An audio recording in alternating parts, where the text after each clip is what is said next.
Out at Super Overland Outfitters and got the Red Beast into the shop to get a roof rack installed and a solar panel and the Starlink Mini and some Maxtrax Xtreme traction boards.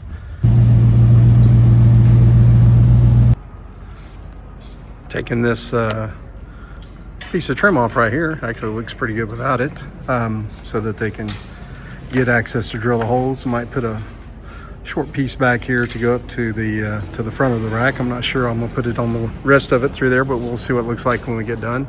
They're making short order of the install and or at least the assembly of the rack, and we'll be hopefully taking a look and mounting it here before too long. Well, I'm drilling the first hole in after putting the rack up there and spent a lot of time trying to get it just perfect. Should be awesome when get all these mounted, and looking forward to seeing the finished product.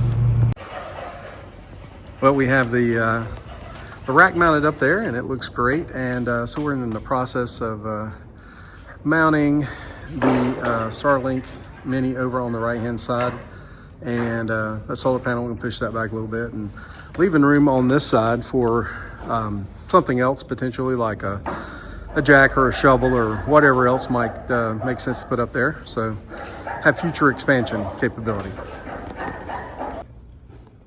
Working on the electrical piece of the installation, and to run the wires up here we removed the subwoofer, and underneath this material here, this insulation material, there is a, let me get my fingers out of the way, there's a oval piece down here where we can come through that and drill a hole and access and put the wires up through, run them outside the cab and then back inside. So that'll be pretty cool. Still working on finishing up the wiring, but everything is mounted and everything looks great. The Maxtrax Xtreme traction boards, I did have the red ones up there, but the red didn't appeal to me after I looked at it some more as a little more salmon pinkish color.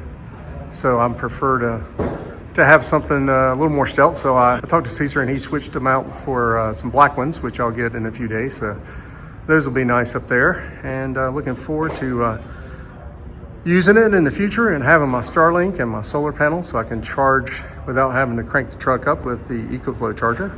So I got room on the side over here for additional items like a shovel or a jack or whatever, I'm not sure, but looking forward to using it in the future and having my Starlink. That'll be really nice.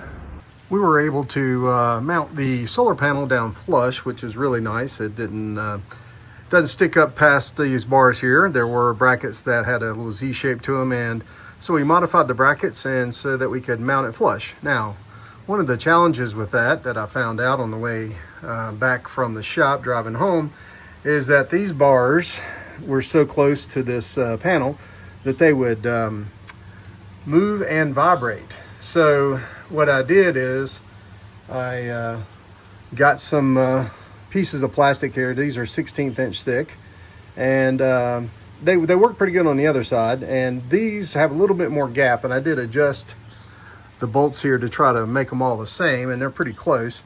But at any rate, so now I've got this piece, and I picked up some more material, these little piece of placemat from the dollar store. It's like pretty thin plastic.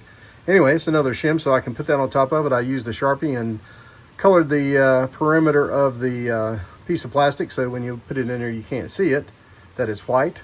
So it's a really inexpensive option to do. Now obviously before we put the solar panel down, we probably could have cut some neoprene rubber strips, which I have some, but I'd have to take the solar panel off to do that. So I'm going to try this instead, and I think it'll work, so it won't vibrate. So it was when I would close the door, it would actually, you know, cause the top of the truck to shake a little bit, and the bars would, or these mounting slats here would rattle up against the solar panel and making a lot of noise. So this keeps it from happening. So we'll see how that holds up long term.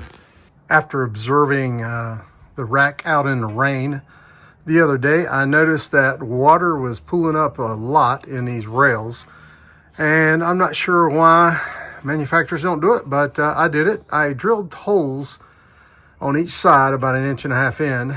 Make sure I didn't run into this bolt here, which isn't that long. So I took it out and measured it. At any rate, I've got it on all of the slats now. So when it gets wet or rain or car wash or whatever, the water will now drain out of those tubes, hopefully. We'll see how that works. We'll test it out. I finally got all my items mounted up on the roof rack. It looks great. I'll get a better look at the top here in a minute. But as you can see, it fits very well. And it's really robust. I've got my Starlink up there, Starlink Mini. I've got the Maxtrax Xtreme traction boards. And I've got a nice 200-watt solar panel. So in prime sunlight in the middle of the day, I can get almost 170 watts out of it, and of course it goes down a little bit as the sun angle changes, but overall very happy with the output from that solar panel. Here's a better look at the Sherpa roof rack with all the accessories mounted. I've got a nice heavy-duty shovel mounted up there with 3 mounts that attach to 3 crossbars. You got the nice solar panel, and I'll put the specs on that down in the description. 200 watts, and I've got the Starlink Mini and the Maxtrax Xtreme traction boards. Very happy with the roof rack and the accessories.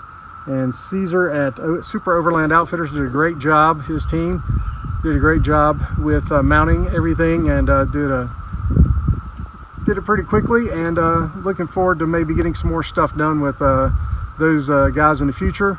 But for now, I'm extremely happy with the turnout of this installation.